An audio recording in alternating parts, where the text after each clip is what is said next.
तो कभी आपको शक हुआ कि वो अपने पति से मतलब खुश नहीं है, अलग होना चाहती हैं, कोई ऐसी कभी झगड़ा, कभी कोई बात? नहीं, हम उससे हमेशा उसके साथ रहते थे, बात करते रहते थे। वो ये कहती थी नहीं मम्मी मैं सौरभ से बहुत प्यार करती हूँ। तो आखिर कब आपको शक कब हुआ? ऐसी कौन सी बात मुस्कान ने कही जिससे आपको शक हुआ? अब ये जब ये 5 तारीख को घूमने गए हैं तो हमें शक इसलिए हुआ कि सौरभ ने एक भी बार हमसे बात नहीं करी। अच्छा, वैसे करते थे? वैसे हम करते थे, हाँ हम जब करते थे हमारी बात का रिप्लाई करते थे वो, ठीक है। लेकिन इस बार नहीं करा उन्होंने। तो हमने इससे पूछा शुभी से, मैंने कहा तुम्हारी वहां जाके भी लड़ाई हो गई? क्योंकि इन हस्बैंड वाइफ में लड़ाई चलती थी नॉर्मली, मतलब आर्ग्यूमेंट होते थे काफी। नॉर्मल होती है। हाँ आर्ग्यूमेंट होते थे, बच्चा बुद्धि थे, दोनों लड़ते रहते थे। जी जी जी। तो मैंने कहा तुम्हारी वहां जाके भी लड़ाई हो गई, तुम घूमने गए हो और अगर लड़ाई हो गई तुम वहां अलग अलग होटल में रह रहे हो क्या? नहीं मम्मी ऐसा कुछ नहीं है, वो बाहर से खाना लेने गए हैं। जब हम कॉल करते थे तो हमेशा उन्होंने बहाने बनाए कि मम्मी वो नीचे ना डिस्को में गए हैं, पार्टी में गए हैं, और तुम्हें पता ही है कि वो एंजॉय वो करते थे बहुत ज्यादा, ये तो हमें पता है। तो इस तरह से उसने हमसे बहाने बनाए। टाइम ज्यादा हो रहा था, फिर हमने मैसेज डाले सौरभ के फोन पे। ही मैसेज डाले जी।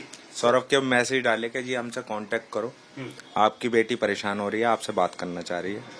तो उधर से रिप्लाई क्या आया था कि मैं पार्टी में हूँ, मैं बाद में बात करता हूँ। ये सौरभ के फोन से आपके पास? सौरभ के फोन से रिप्लाई आया। ठीक, फिर उसके बाद? फिर हम जो स्टेटस डालते थे कभी तो उस पर रिप्लाई आता था उनकी तरफ से, जो भी रिएक्शन होता है उन्होंने उनकी तरफ से हमें कहा कि कुछ बात है लेकिन ये हमसे बात नहीं कर रहे हैं, बिजी हैं थोड़ा ज्यादा ही। 2 साल बाद हस्बैंड वाइफ मिले हैं तो थोड़ा ज्यादा ही एंजॉयमेंट कर रहे हैं, हमें ये रहा। तो हमने कहा चलो छोड़ दो उनकी पर्सनल।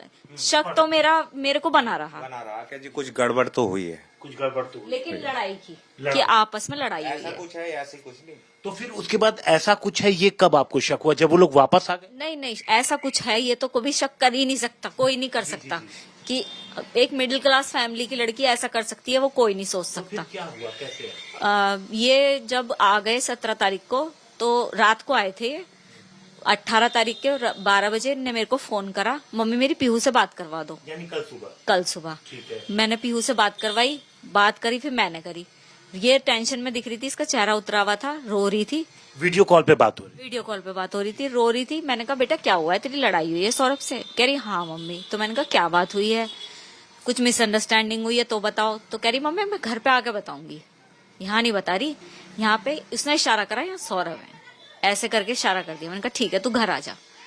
तो 4 बजे करीब ही आई, कल शाम को, मतलब? हाँ। 4 बजे आई, मैंने ही गेट खोले थे, आई मेरे से चिपट गई। मैंने कहा शुभी क्या हुआ, ऐसी क्या लड़ाई हो गई तुम्हारी? इतनी लड़ाइयां होती है लेकिन ऐसे तो नहीं हुई कभी भी।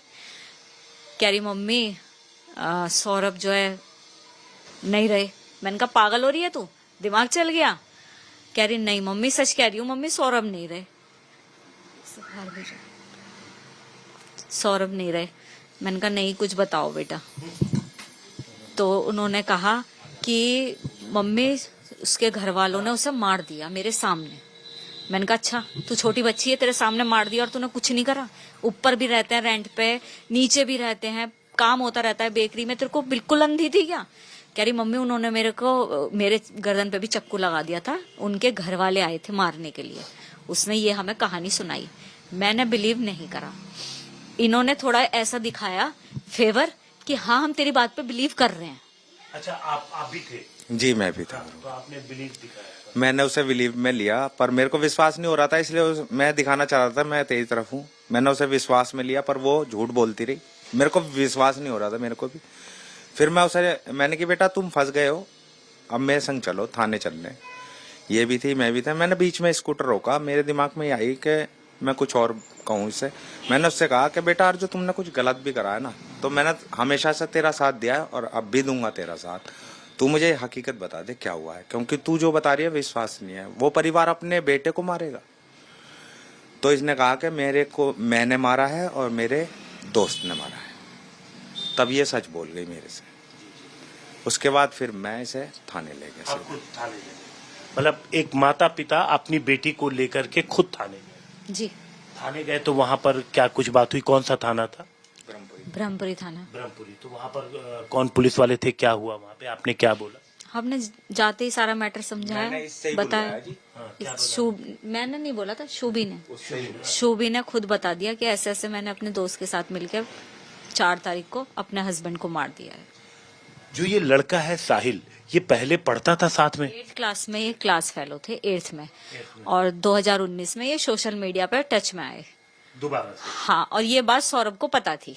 ठीक है। सौरभ उन्होंने कुछ ब्लॉग भी करवाया, उनकी पर्सनल लाइफ थी, हमें नहीं पता इस बारे में, लेकिन ब्लॉग भी करवाया। लेकिन उसे उन्हें ये भी पता था कि ये बात करती है उनसे, क्योंकि वो लंदन में रह के, उनके फोन में भी सब डिटेल्स मिल जाएंगी, लंदन में रह के इस पे पूरी नजर रखते थे अपने फ्रेंडों द्वारा।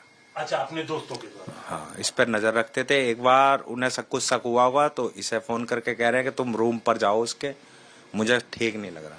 तो उस लड़की ने रूम नहीं खोला था। अच्छा, घर नहीं खोला था? अपना रूम का दरवाजा नहीं खोला, हमें अंदर नहीं लिया। अच्छा, आपको अंदर? ये कब की बात है? तारीख तो याद नहीं। मतलब कितना समय हो गया? 5-6 महीने पहले की 5-6 महीने पहले की बात। तो जब उन्होंने रात को मुझे फोन करा, मैं और मेरा बेटा गया, तो हमने, लैंडलॉर्ड ने मेन दरवाजे तो खोल दिए, लेकिन उसने रूम के दरवाजे नहीं खोले कि मम्मी ये जरूरत से अंदर से आवाज आई, मम्मी ये मुझ पे जरूरत से ज्यादा शक करते हैं, आपको भी करना है करो, लेकिन मैं ऐसे नहीं शो करने की कि हाँ मैं गलत हूँ। अब आपको विश्वास करना है तो करो और उन्हें करना है तो करो। लेकिन अगले दिन वो दोनों नॉर्मल, मैं बुरी बन गई। सौरभ और शुभी नॉर्मल थे, आपस में बात कर रहे थे व्हाट्सएप पे।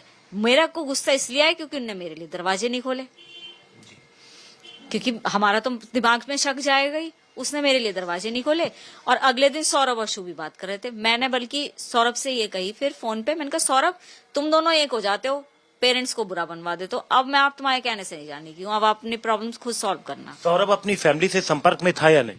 संपर्क में थे, उनसे थे, लेकिन बातचीत नहीं? नहीं, बातचीत भी थी, संपर्क में भी थे, सब जाते थे, जाते भी थे, बेटी को भी लेके जाते थे अपने। उनकी मदर खाना भी दे देती थी, खाना लाके हस्बैंड वाइफ और बच्चा खाता था, उनके हाथ का खाना जाते थे। जो साहिल है ये क्या कुछ काम करता है या नहीं करता? ये चीज हमें नहीं पता। देखिए, ये केवल सौरभ, शुभी और वही जानते हैं, क्योंकि पेरेंट्स इतना नहीं घुसते बच्चों की लाइफ में। आपको पता है आजकल बच्चों को प्रिवेसी दी जाती है। अच्छा, तो कैसे आपको लगता है कि आखिर ऐसा क्या था कि आपकी बेटी साहिल की बातों में आ गई? क्या कुछ नशा वगैरह?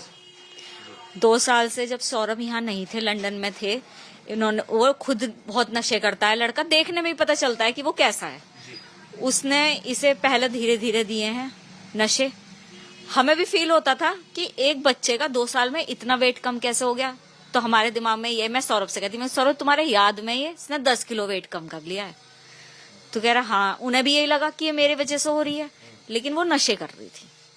किस तरीके के? कभी कोई बात? इंजेक्शन अब बताए उनने कल हमें, भर के कल उनने हमें बताया था जाते समय। मैंने कहा बेटा तूने ये काम कैसे कर दिया, तू उंगली तो काट नहीं सकती, ऐसे कैसे कर दिया बाबू तूने? तो बताया मम्मी मैंने नशे के बिना नहीं रह सकती। सौरभ, उन्होंने मुझे बताया, उसने साहिल ने मुझे बताया कि अब तुम नशे नहीं कर सकती, सौरभ आ गए हैं, अब हमें यहाँ से हटाना पड़ेगा लाइफ में से अपनी। और उसने उनकी बात पे एग्रीड करा। कुछ अजीब से बिहेव कर रही है लड़की, नशे की वजह से डिस्टर्ब है, नशे की वजह से, तो वो अजीब सी बातें कर रही है। जैसे इंजेक्शन और क्या सिगरेट में? सिगरेट में भर के, और पाउडर भी ले रखा है कोई, ड्रग्स वगैरह ये उपलब्ध कराता था ये लड़का साहिल। और जिस दिन मर्डर हुआ है, मैंने कि क्यों करा तुमने ये काम, तो ये मेरी लड़की कह रही है कि उसने ये कहा कि अब हमें नशे करने को ये मंजूरी नहीं देगा और हम नशे नहीं कर पाएंगे, अब क्या करना है? तो उनने कहा इसे हटाना पड़ेगा, इसके दोस्त ने कहा इसे हटाना पड़ेगा तभी हमें नशे मिल सकते हैं। उसके बाद ये इन्होंने कर दिया। तो बताया कि कैसे किया, मतलब उस वक्त क्या नशा था, कोई इंजेक्शन वगैरह? लड़की ने ये पहले उसे नशीली दवाई दी खाने के साथ में, एक साथ खाना खाया दोनों ने और नशीली दवाई दे दी। और जब वो बेहोश हो गया तो अपने फ्रेंड को बुलाया, और फ्रेंड को बुलाने के बाद मैंने कि उस टाइम तुम होश में थे? नहीं, मैंने नशा कर रखा था। फ्रेंड भी नशे में आया था, तो इसने उसे अंदर लाकर और उसने पहले चाकू उसके सीने में मारा है, उसके बाद फिर घसीट के बाथरूम में ले गए, उसके टुकड़े कर दिए और वो सीमेंट में पैक करके फिर चले गए? हाँ जी। और बेटी वो कब आपके घर पहुंचा के गए? 4 तारीख को मर्डर से पहले या उसके बाद? बेटी तो दामाद छोड़ के गए थे मेरा दामाद छोड़ के गया था अपनी बेटी को कि मैं थोड़ा ये अपने पास रख लो, अभी ये स्कूल इसका बंद है, मैं जब खुलेगा तो लेने आ जाऊंगा। अच्छा, खुद सौरभ सौरभ छोड़ के गया। छोड़ गए थे वो तो हमें, जब नॉर्मल थे 1 तारीख को छोड़ गए थे कि इसके अब एग्जाम्स नहीं है 2 दिन, आप यहीं रख लो इसे। तो सौरभ को वापस जाना था या नहीं? हाँ वापस जाना था, वापस जाना था उन्हें। पर वो यूं कह रहा था मैं इस बार 2 साल के या साल भर का नहीं भरूंगा, मैं 6-6 महीने के लिए जाऊंगा। 6-6 महीने के लिए जाऊंगा। तो ये आप देखिए, अब जो इस तरीके की पूरी वारदात हुई है तो आप क्या कहेंगे? बेटी को तो आपने खुद थाने पहुंचाया, इंसाफ की बात की अगर हम कहें तो आप क्या कहें?